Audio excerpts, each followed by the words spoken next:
আজকে যখন এইখানে জনসভা চলছে, আমি শুনছিলাম বিগত 2-4 দিন ধরে কোন দলের কোন নেতা জানি বলছিলেন এই জনসভায় মানুষজনকে আসতে দেওয়া হবে না। তাদেরকে বলতে চাই, বাবরি চত্বরে এসে দেখে যান। বাবরি চত্বরে আজকে ইসলামী জনগণ, দেশপ্রেমিক জনগণ একত্রিত হয়েছে। নতুন করে আর কোনো ফ্যাসিবাদকে জন্ম নিতে দেওয়া হবে না। সংগ্রামী সাথী এবং বন্ধুগণ, এই খুলনা মহানগরে গত বছর 2024 সালে 12টা খুন হয়েছিল। 2025 সালে 11 মাসে ফ্যাসিস্ট হাসিনা মুক্ত বাংলাদেশে তার 3 গুণ 34টা খুন হয়েছে। হাসিনার আমলে 3 গুণ।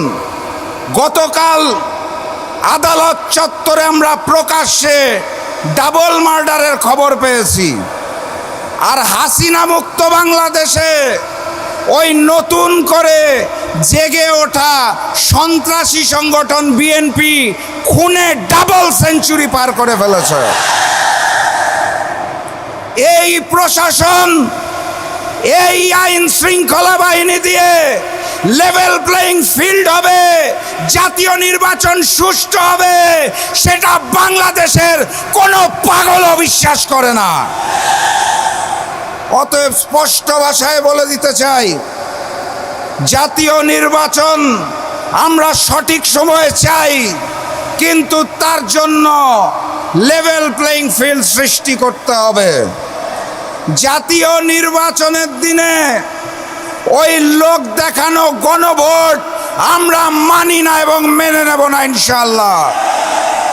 গণভোটকে জাতীয় নির্বাচনের পূর্বে আয়োজন করতে হবে। গণহত্যাকারী ফ্যাসিস্ট আওয়ামী লীগের কার্যক্রম যেভাবে নিষিদ্ধ করা হয়েছে, একইভাবে ওই গণহত্যাকারী আওয়ামী লীগের বৈধতা দানকারী জাতীয় পার্টি এবং 14 দলের কার্যক্রম নিষিদ্ধ করতে হবে। জুলাই সনদে 84টা বিষয় নিয়ে আলোচনা হয়েছিল। 84টা সংস্কার প্রস্তাবে 19টার মধ্যে নোট অফ ডিসেন্ট দিয়েছে বিএনপি, অর্থাৎ 25% বিষয়ে তাদের নোট অফ ডিসেন্ট। এখান থেকেই বোঝা যায় বিএনপি নতুন করে স্বৈরাচার হতে চায়। তারা সংস্কার মানে না। যারা নতুন বাংলাদেশের সংস্কার মানে না, তাদেরকে আমরা লাল কার্ড দেখাবো ইনশাআল্লাহ। গতকাল স্বাধীন কমিশন পিলখানা গণহত্যার রিপোর্ট দিয়েছে, আপনারা জানেন। সেই রিপোর্টে স্পষ্ট করে বলা আছে পিলখানা গণহত্যার জন্য আওয়ামী লীগ এবং ভারত দায়ী।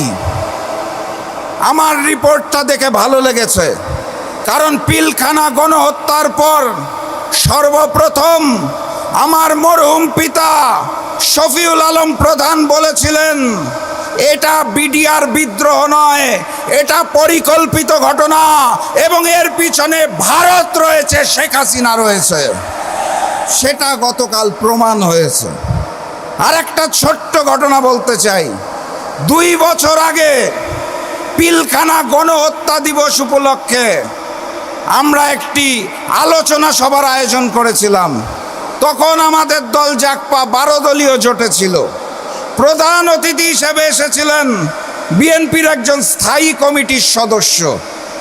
সেদিন আমি বক্তব্যের মধ্যে ওই হিন্দুস্তানের বিরুদ্ধে কথা বলেছিলাম দেখে বিএনপির ওই স্থায়ী কমিটির সদস্য রাগ করে সমাবেশ থেকে চলে গিয়েছিলেন। তারা বলতে চেয়েছিলেন বাংলাদেশের রাজনীতি করতে হলে, ক্ষমতায় থাকতে হলে হিন্দুস্তানকে নাকি তুষ্ট করতে হয়। 5ই আগস্ট বাংলার জনগণ জানিয়ে দিয়েছে বাংলার মাটিতে হিন্দুস্তানের আধিপত্য